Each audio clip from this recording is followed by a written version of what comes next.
Come on, Africans!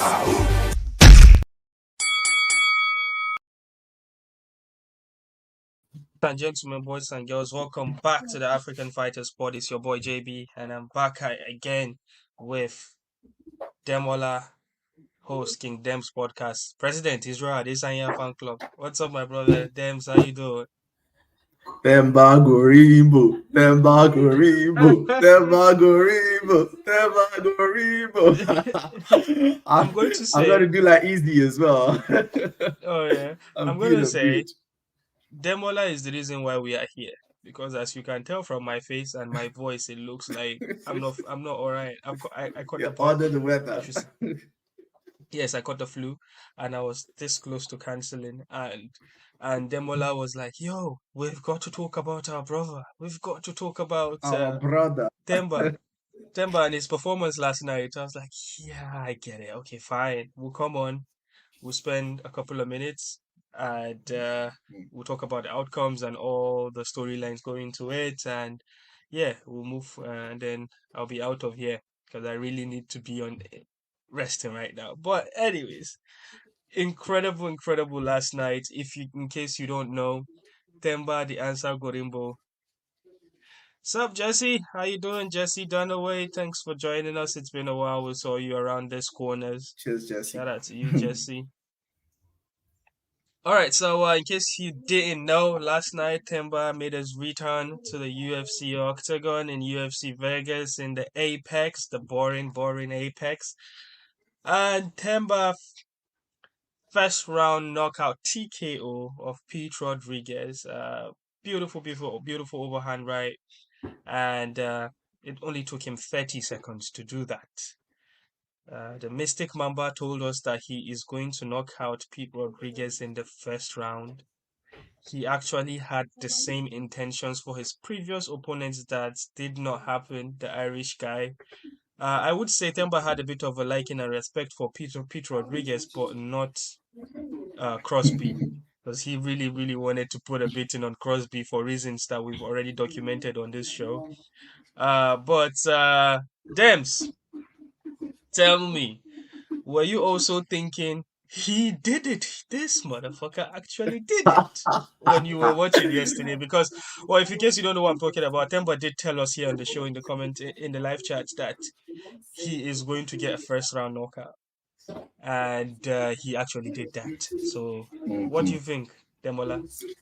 Whoa! If you check my Instagram stories, I said he said it and he did it. You know, I love people who say something and they do what exactly they say they would do because I am that kind of person. I'm a man of my word, right? And then you recollect, I was having a conversation with you about Themba just shortly before the fight.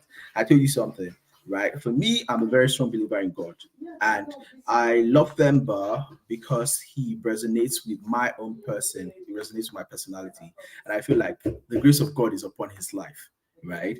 And when you meet a person who's you realize the grace of God is upon their lives, right? If they go for something, believe in yourself and believe in your God, and it will happen.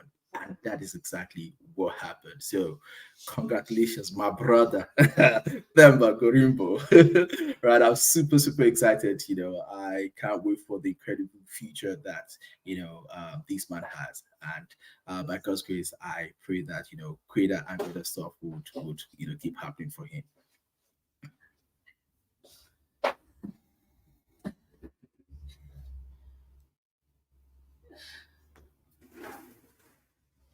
I forgot. I muted myself because Okay, I don't want to yeah, be you did. I don't want to be sneezing in your ears. So what I was saying is now that this fight is over, I can tell you guys this story. Me and Temba had a bit of a I actually got him annoyed. And I will tell you guys the story. So building up to this fight during fight week, I happen to be one of the people that were in Temba's close friends, the green circle on Instagram where you could post private things. And Temba posted a video of him, I think just training or camp or sparring or whatever that was. And then he posts about his camp, his camp basically. So, but then he made a post where he was talking to the camera. He said he's gonna do a first round knockout. Watch, watch, watch. And I screen recorded it when he did it. He did it like a couple of weeks, and then I screen recorded it. I was thinking, okay, I'm going to promote the fight with this maybe when it's fight week. And when fight week came around, I made a post, I made a graphic. I'm going to get a first round knockout. Themba Gorimbo said so on Instagram. And Themba saw this. And to be honest, I didn't know that it was in the green circle because I wasn't looking at those things. And Themba saw this and he was mad. Like, how would you take something from a private snap and post it to the public? And well, I explained to him. Obviously, our intentions here in African Fighters is to promote fighters, right? So it was an honest mistake, and he understood. And we've been fine. We've been chatting the whole time. So yes, again, Themba, as I publicly posted that, and now what you said manifested to be what you said you were going to do. Again, Yeah. in public, I apologize for posting something you posted in private. So shout out to Themba. He did say he was going to do that. So a lot of talking points here. Okay. So not Mhm, that only this knockout happened. Oh, I'm gonna tell mhm. you guys how I found out about the knockouts, by the way. So I was watching, in case you don't know, South Africa was playing Cape Verde yesterday, and Themba fought just about when the penalties in the South African Cape Verde game happened. So immediately the fight, the penalties finished, and South Africa went through. That was when Themba made his entrance. He's walking in, and I didn't see because I was like, okay, I need to start watching this prelims, and I just saw a Twitter notification. Somebody said, Themba, wow. I was like, wait, what? And then I was scrambling to actually tune in to see the UFC event. And then I saw your call, Dems. And you were telling me, I told you so. Told you so. I So told I you. only I only got to see the Octagon interview before I obviously went back to see the whole 30 seconds of the fight. But I Oh did wow. see I did see the Octagon interview, and there's a lot of talking points from that Octagon interview and also the post-fighter press conference. So he did mention, well, it's not new to us because he has already said he's going to be champion in 2024. But then the rest of the world got to hear him say so. He says, "I'm going to be champion," and he said Sean Shelby, I'm gonna fight. I don't care Leon. I don't care Shafkat. Shafkat. Put me in there with I want tough opponents. Put me in there. So basically, he's already calling for the title fight. And a lot of people who will be casuals like ourselves, will be wondering, you've never fought anyone in the top 15. How do you think you are going to do this, right? And this is something that we've discussed with him as well. Like in the UFC always give the fights to people that first of all the fans want to see. Mm-hmm. Second of all, people that are always available, get off the couch when they call you. When they call your number, you show up. And obviously, Themba is a company guy. I feel like that's what he feels would be something that would propel him into title shot, which again, crazy to think about right now. But what do you think realistically would be a very, very good positive fight for him? In a sense that is going to put him towards the championship direction. Which fight do you think fits Themba? I have said it here before. It's well documented, right? I wanted him when he was on the pod, right? He said it that he predicted that one person was going to pull out of that Ian Machado Gary fight versus Vicente Luque, and then he would like to actually face that person. So I think I would like to see him face either Ian Gary or Vicente Luque, right? And apparently those guys are ranked fighters and then they have a lot of hype around them. So if he's able to convincingly knock out any one of those guys, I think I'll prefer Ian Gary because he's undefeated, right? So if he's able to put up a fantastic performance against one of those guys. apparently he's already in the title picture. You Definitely. know why I feel like the UFC wouldn't put him with Ian Gary is because the Why? UFC, they don't like. First of all, the top of the UFC, the welterweight card is boring. It needs a personality. It needs someone to spice things up. So they would Mm-hmm. need a Themba Gorimbo in there Mm-hmm. because again, Leon Edwards has zero personality. Shafkat barely speaks Whoa. English. Shots So fired. so again, UFC is they are a business. So they need someone that can cut promo, someone that is loved, someone that That have can sell pay per affiliation views. with the boss, the ultimate boss of the company, Dwayne the Rock Johnson. In case you don't know, Dwayne the Rock Johnson is one of the biggest people that are calling the shots in WWE, not in WWE, in the whole of TKO. UFC because he is one of the guys in the board of TKO, which is the umbrella body of the UFC and WWE. So Mm-hmm. Themba does not have Dana White's privilege. He has Dwayne the Rock Johnson privilege. Privilege. You understand? Not be small thing be that. So Yeah, obviously that's he so has that small. going for him, and he's a personality that the UFC would want to have as a champion. Because, like for Yeah. example, if you look at Dricus, the way he has been carrying himself since he won the title, the UFC didn't know that. Ah, shit, we had a champion material here this whole time. Because I'm Exactly. sure the UFC now they are happy. They are very happy with how Happier Dricus has is the Dricos Dricus has champion been than the yeah Strickland has been champion. representing them.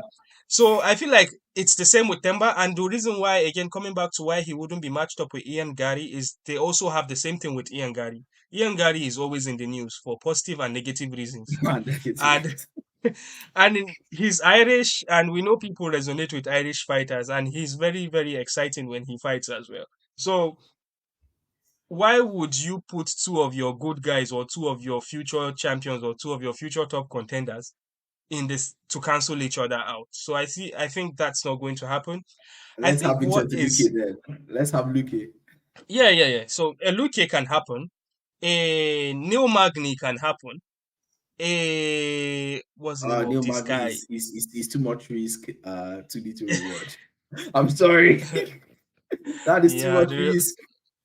little reward, right? But but Yeah. but still, he is a solid veteran. Yeah, Uh, exactly. and So if Themba fights him, he's not going to be in the prelim. So mhm. I think that's the direction for now. But for we Themba could to have we fight could for the have we could title, have Jeff he Neal or maybe Sean Brady.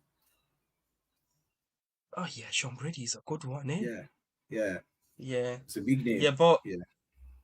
I have to look at the welterweights to list to From top to bottom. Okay, champion is Leon Edwards. Number one is Kamaru Usman. Number two is Belal Mohammed. Number three is Shavkat Rakhmonov. Number four is Gilbert Burns. Number five, Kobe Covington. Number six, Stephen Wonderboy Thompson. Number seven, Sean Brady. Number eight, Jeff Neal. Number nine, Vicente Luque. Number 10, Ian Machado Gary.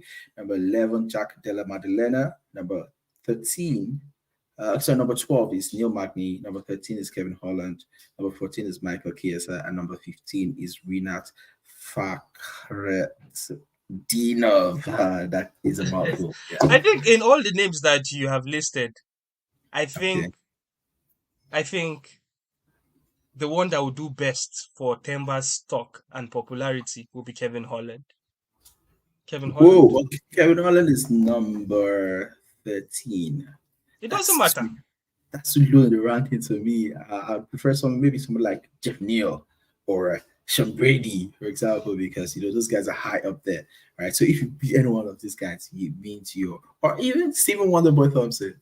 Stephen Thompson is number 6. Like, why? Stephen Why? Thompson. But Stephen Stephen Thompson is Thompson will not. not take that fight, I'm sure. Yeah, he's in a position where the UFC are not very happy with him right now, are they?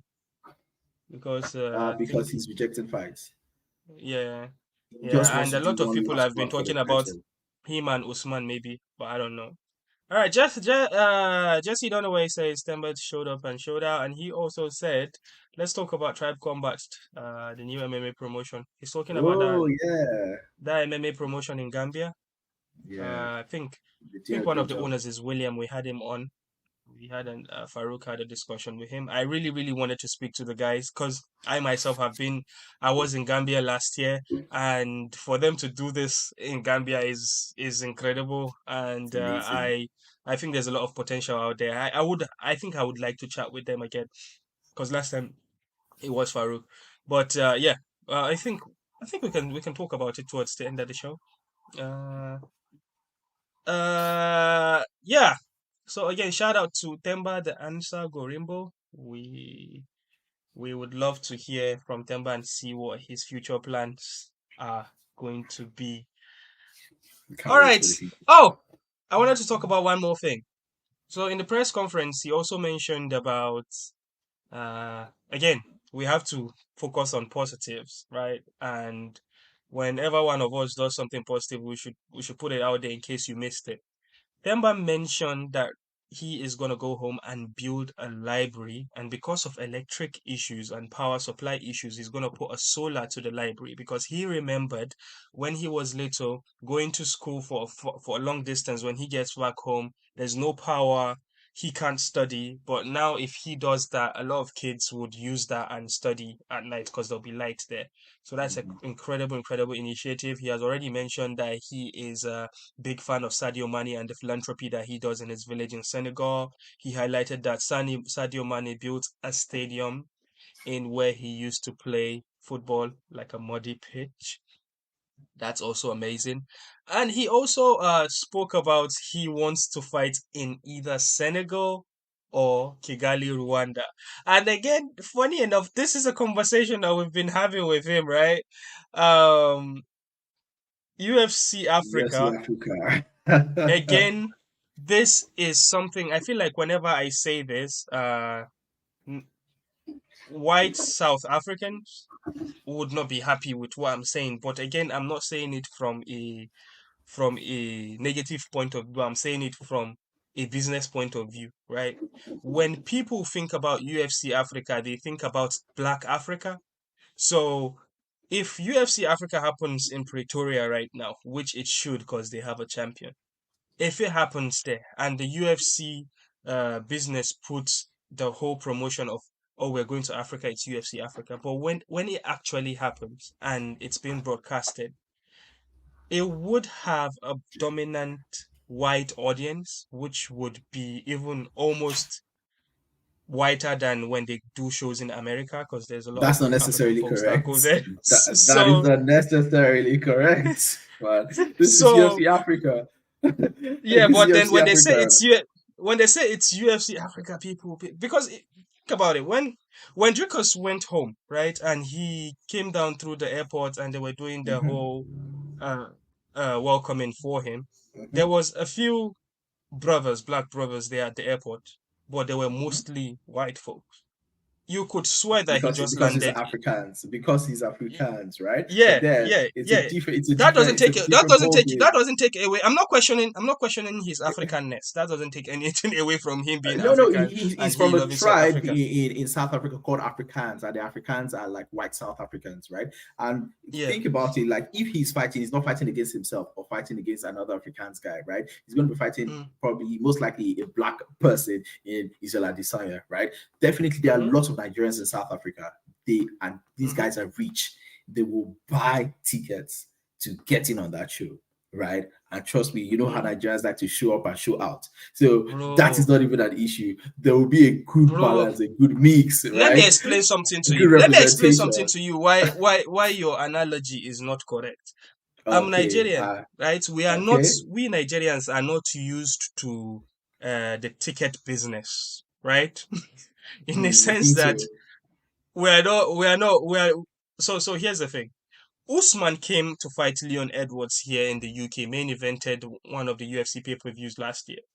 Mhm, And before he came, he was talking about there's a big Nigerian population in the UK and they'll come out to see me. mhm. But guess what? I'm one of those people that he's talking about. You are one of those people he's talking about. When those tickets dropped, the tickets finished like this in 5 minutes. And That's everybody the that bought UK. those That tickets, is the UK. listen, yeah, everybody that bought those tickets were who? Were people UFC fans, like the white UFC fans. original UFC fans. The Nigerians would love to go. The Nigerians here, but they were not there religiously waiting to buy those tickets when it dropped. Because they don't have that culture to do that. They were not thinking like that. They will probably think that, oh, maybe I'll get a ticket maybe a day or two before the event. That's how we always think. We don't think about the tickets we finish. Same is going to happen in South Africa. If it happens in South I don't Africa, think so. Nigerian South Africans that are there, Nigerians that are in South Africa would not get a chance to buy a ticket because it will be sold out before they actually think about buying one. Trust me, they will buy So, from those guys that bought it earlier. bro, As the long as it's UFC. easy, don't worry. I Don't hope so. worry. Again, the reason why we started talking about this was because Themba mentioned that he would love for UFC Africa to be in Senegal or Kigali, Rwanda. He says if he's going to main event, he wants it to be there. So again, if We'll see it what the future happens in holds. Senegal or Rwanda, this is a place that Nigerians can easily go without any visa issues. Because Nigerians can actually would want to travel and see easy. And if they want to go to South Africa, visa is a problem. So, so, And uh, the anyways, let's stop talking visa about is this not that before we get expensive. It's not that expensive again. before we get cancelled on social media. Uh, all right. The next topic, Usyk Fury postponed affecting Ngannou Joshua. So when this news dropped that Tyson Fury and Usyk the fight is cancelled, first thing that I was thinking about was I bet it was Fury that cancelled this fight. So I quickly clicked Exactly. on it to see why it got cancelled, and then I saw, Who's oh, pulling out? Fury got caught. He got caught in the eye, Let's and see. immediately boxing media. I'm not part of boxing community. I'm a very very super casual. Boxing media were all like, "We knew it. Fury is scared of Usyk. We knew it. It's a Fury would ducking, never fight Usyk. man. He's ducking. He's ducking." And then Fury, obviously, because that backlash was going to be too much, he posted pictures of the eye. A lot of people is like, "It is fake. It's not real eye injury, right?" And then hours later, the sparring video where the eye cut actually happened got leaked online, obviously by Fury's camp, just to corroborate that he actually got injured. But people were still not buying it. Then, hours later, Al Sheikh, you remember that Yeah, the the Saudi guy Saudi that we conference. were hanging Yeah. out with in London? Yeah. Hanging out with greatness. Yes. Well, Oh, anyways, we were sort of like looking at him. He was up in the balcony and we were down with the commoners, but man. we saw him. Yeah. We were Because right me and there, man. yeah, Represented. me and Demola went for the press conference of Anthony Joshua and Francis Ngannou, and we saw Turki Al Sheikh Al something, and he wasn't up in the balcony. He wasn't mingling with us, but yes, we did see him. Anyways, Turki and this guy we're talking about, and Tyson Fury, went on Ariel Helwani MMA Hour. Him and then Usyk and Usyk's manager. And Turkey, the promoter, obviously in Saudi, had to come out and defend Tyson Fury. He said, because when that guy, because his English is not very good, but when he talks, right, he sounds like as honest as possible. Like some things he Yeah. say, he'd be Like like, "Oh, straight to the come on, point. man." Yeah. So because he said, the sparring video, I'm not going to try to make an accent, but the sparring video, the video we saw of the sparring was actually original because he said I personally put CCTVs there because I want to see if Tyson Ooh. Fury is taking the training serious, if Usyk is taking the Ooh. so the sparring, It's because crazy. Tyson Fury's camp is in Saudi. So he said the video is real and the cut is real because he can see the cut, it is there, and he's putting his reputation on the line on this one. Tyson Fury is not trying to duck the fight. And if they put a new date. I'm just saying this from the top of my head. April, May. I think he said May 18th. Can't remember. Maybe that's it. He said if Fury or Usyk cancel the fight for any reason, they are going to dock £10 million and $10 million from their pay, Dollars from from their their pay. pocket. And from the video, this is my translation, by the way. Usyk was sat there. and Fury was sat there, and they asked them, "Is this true? Do you accept to that?" They were like, "Yes, sir. Yes, sir. Yes, sir. Take our money. We must fight." There's So nobody where now that the money is involved, I feel like nobody is they going to have try to to. dock anybody. I feel like it's not fair to Usyk because Mhm. Fury, man, Fury chose not to fight Those are the Usyk ones. and fought Ngannou instead. And Usyk has been out, I think, since his fight with what was the name of that boy, that UK heavyweight? Since his fight with that guy, he hasn't fought again. That's the summer of last year. Oh, So Danny Dubois. Dubois. Dubois, yeah, Dubois. Since Usyk's fight Yeah. with Dubois, he hasn't fought. That's summer of last year. So he's not getting any And younger. He guess needs to what? make And guess money. what? Fury also docked Anthony Joshua. Oh yeah, Fury. Wait, bro, it's common knowledge. Fury doesn't want to fight nobody.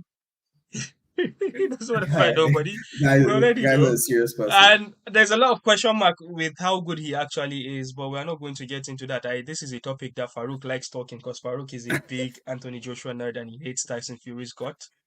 But Oh, relating this to Ngannou and Joshua, when we went to the press conference for Ngannou and Joshua, if you can remember,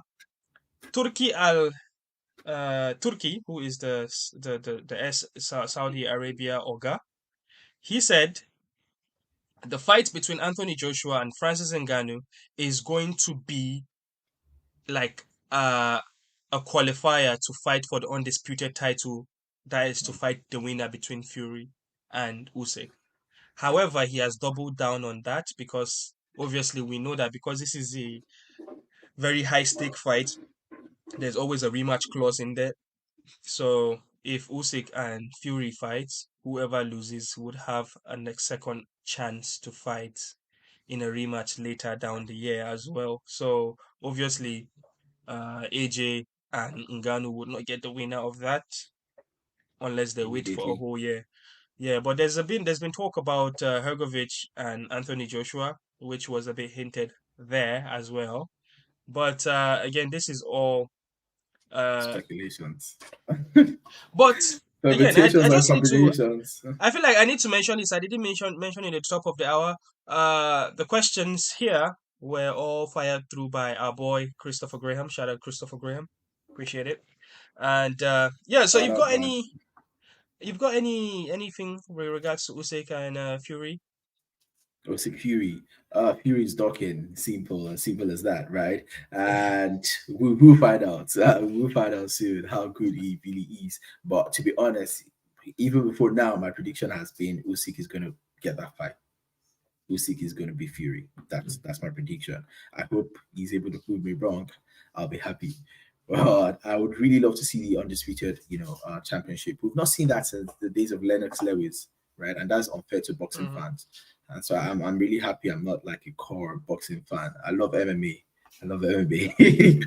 All right, let's move on. Next, can you do a breakdown of the February African fight calendar? Which fights are the team looking forward to, and what should we keep an eye on? So, in case you don't know, this is one of those Dana White situations. In case you don't know, now you know.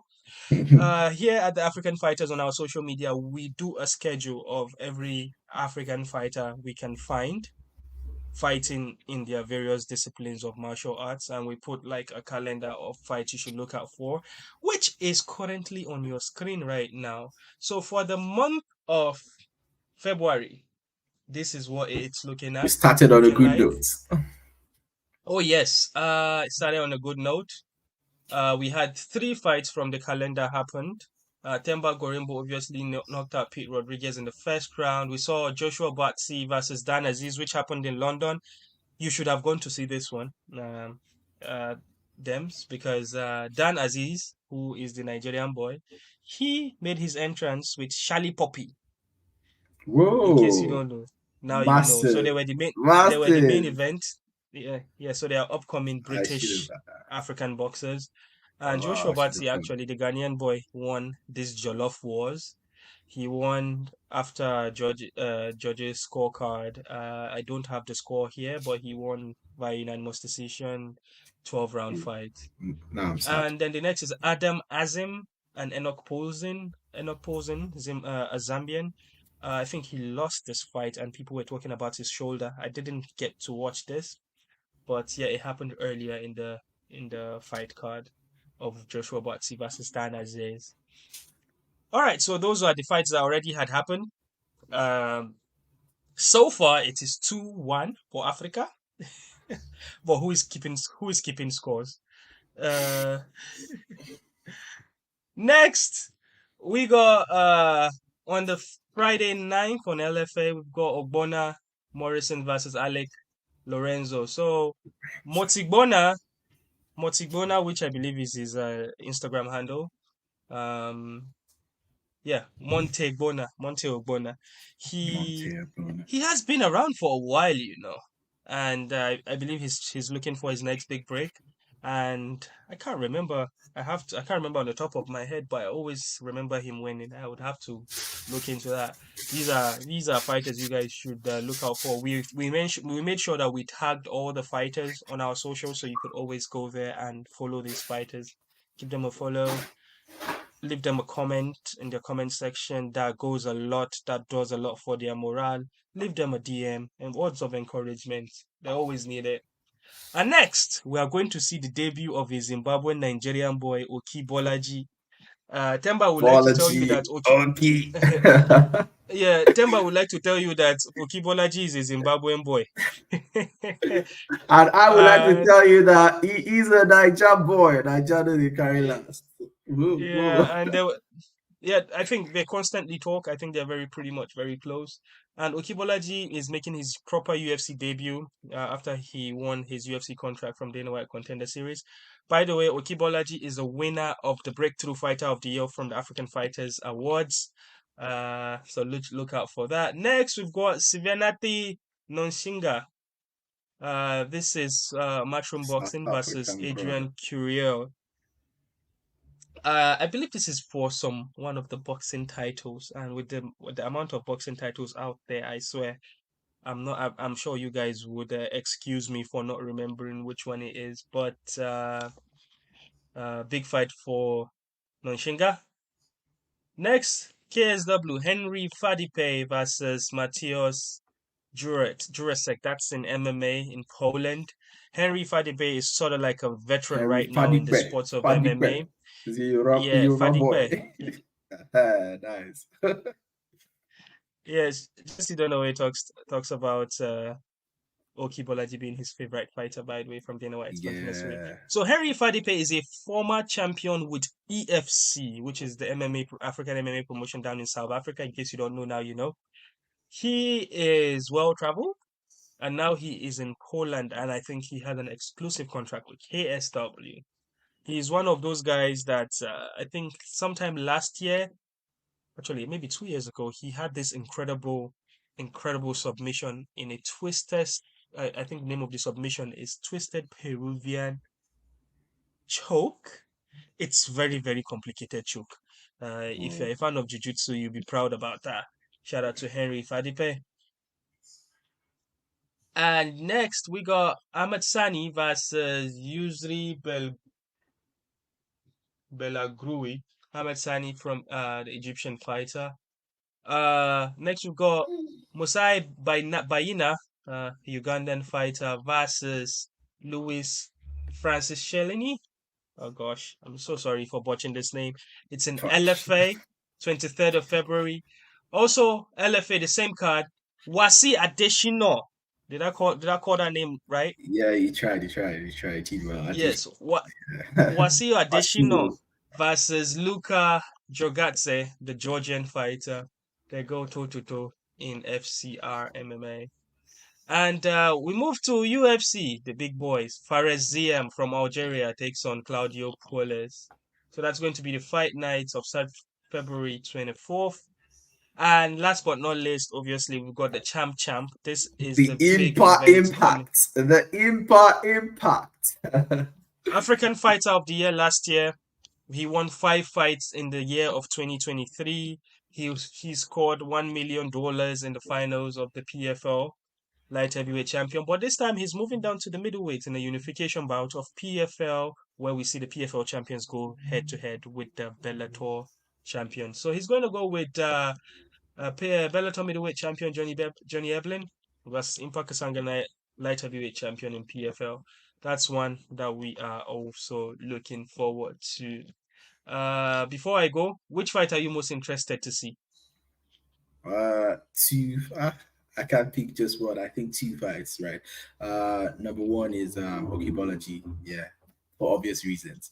And number two is Impact Katanganai. I really, really love his amazing story. So I'm excited to see him win again. Awesome, awesome stuff. All right, and then last but not least, we are going to talk about football. Oh.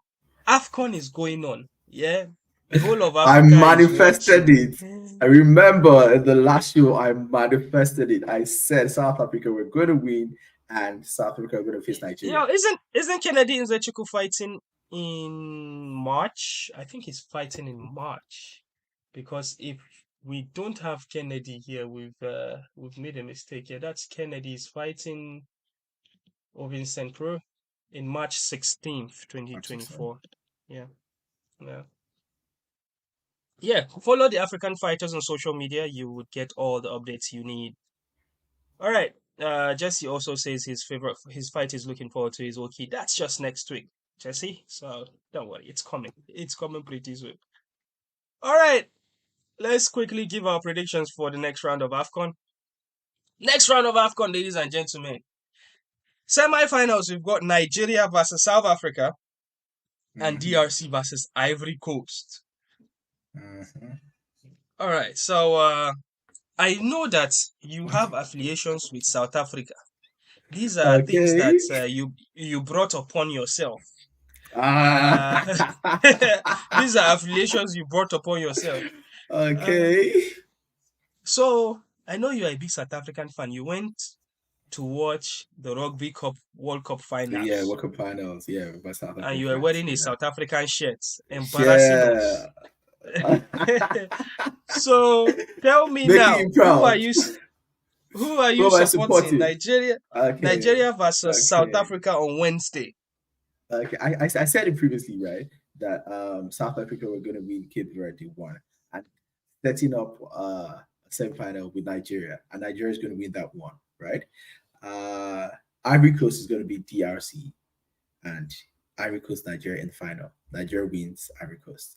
South Africa beats DRC for the bronze. That's how it's going to be. And remember that I manifested it. Remember. All right, so I'm going to tell you guys this, yeah? Coming into this AFCON, I did not believe in the Super Eagles for reasons that they've given us. Because they were very, very poorly coached and very, very they play very horrible football. But we got into the group stage. The first game wasn't convincing. Second game, we saw a bit of organization. And third game, I was like, I think we're winning this AFCON. With the structure that I saw in our defense. I think we're gonna win this. And I'm very optimistic about this. I thought we were going to play Morocco in the semi-final, but obviously South Africa beat Morocco. So they've helped us. Thank you very much, South Africa. I appreciate that favor. I appreciate it so much. And I've had this conversation with multiple people. I think with you as well. South Africa literally has the first 11 or almost the first 11 of Mamelodi Sundowns, or which are like in the past 6 years, they've had the most success in South African Football League, and in the continental level in Africa as well. And this is a strategy that Egypt used to win those 3 back-to-back AFCONs in the 2000s. They were packing all the players from Al Ahly in Egypt. They had them Abutrika and Zaidan in there, and they were winning all the AFCONs because it's literally a club. It's literally a club side that is just transitioning to play for national team. So now with South Africa using the same strategy with their Mamelodi Sundowns, I was telling people like, yo, you look out for South Africa. But then in their first game in the AFCON, I think they lost their first game and they haven't conceded a goal since then. But after their first game, I was saying, I think maybe I overhyped them because I thought they were going to be good. But to be honest, they scare me. And here's the thing that people don't know. You know the 5 defense that we play in Nigeria, our formation 5 defense, they also play the same way. They've got an incredible goalkeeper who saved 4 penalties yesterday, and we've got an incredible goalkeeper. But the thing is, both of them play in the same league, in the South African league, so they know each other. But obviously, as a Nigerian, and if I was also a bookie, I would support Nigeria. I would see Nigeria to beat South Africa. I think South Africa will be very tight in the back. But I think once we get one goal in and they try to come out to come and score, then we are going to be adding more and more. Make But it if there's rain. anything that will do us damage, would be the high line, because we play with a very high line and they have very fast players. So I don't know. Oh, but we've got very good wingers as well. Ola Aina and Zaidu Sanusi, they do a very good job. Shout out to Calvin Bassey, Sami Ajayi, and Ekong. But anyways, you guys are not listening for me to do breakdown of football. So Nigeria beats South Africa, and I feel like for the box office reasons, for poetic justice, it's best we see Ivory Coast in the finals, where everybody will be like, they are the ultimate underdog. They have already lost to Nigeria.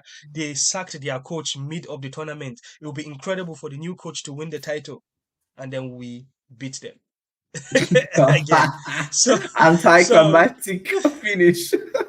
yes. So I think that's the best. That's the best outcome. Again, we shouldn't be writing off the DRC. They've got an incredible team. They've got incredible support as well. But Ivory Coast, they have been looking like a cat with 9 lives. So shout out to Ivory Coast. That's my prediction. I would like to hear your prediction as well. You could drop that in the live chat before we go, or in the comment section. But Afcon has been incredible. Living above it, it had no right to be this exciting. Really, really excited. People are really shocked that the big teams are out. I'm like, excuse me, there's one big team that's not out, because I was in the office last weekend. Then some guys, two white guys, were like, "Oh, are you watching the Afcon? The Afcon's really nice. All the big teams are out." I said, "Excuse me, one big team is still right there, and that's Nigeria, and I'm Nigerian. So come on." So really, it's been really, really exciting. All the except for Nigeria, the big teams, are basically out. Yeah. So it's just an example of the tagline that we started the year with. That's the shameless argument. No grief for anybody. That's the shameless argument my wife is using. Also, just so you know, my wife is Ghanaian, so I've been having an incredible time this whole Afcon with the banter we're having in this house. And so the thing is, every time we talk about Afcon, she's like, all the big teams are out. This Afcon is very surprising. It's only small teams that are left, right? Excuse me. Don't worry, we're going to celebrate with Banku and Ghana Jollof. Right. We got African here. Nigeria has the talent to win it. Oh, absolutely. Definitely. We've seen Lukman, man. Lukman has been doing incredible. Moses Simon, Victor Osimhen, although he's not scoring too many goals. And we've got in the midfield, we've got Frank the Tank. And we've got Alex Iwobi doing his thing. Incredible. And we've got like a solid goalkeeper for the first time in many years in Nwabali. So yeah. Nigeria is incredible. Excuse me. Some people, I don't know if you saw this on social media. They looked at the shape of Nwabali's head and compared it to the shape of Vincent Eyama, saying that going forward, like any successful Nigerian goalkeeper has to have that particular shape of head. Do you agree? They have to have a block head. Oh, crazy. All right, we should keep it down before they will come and say we are doing body shaming here. All right, guys. All right, guys. Thank you very much. Special shout out to Christopher Graham. Special shout out to everybody joining us. Themba Gorimbo is too busy celebrating this night. I'm sure he's not going to have our time. He probably just watched a bit and left. But shout out to you guys, Jesse Dunaway. Shout out to African. Yeah, appreciate you guys, man. Solid one. Enjoy the rest of your weekend. Well, the weekend is already done. Enjoy your Monday. Enjoy your Monday and fuck your boss. Bye.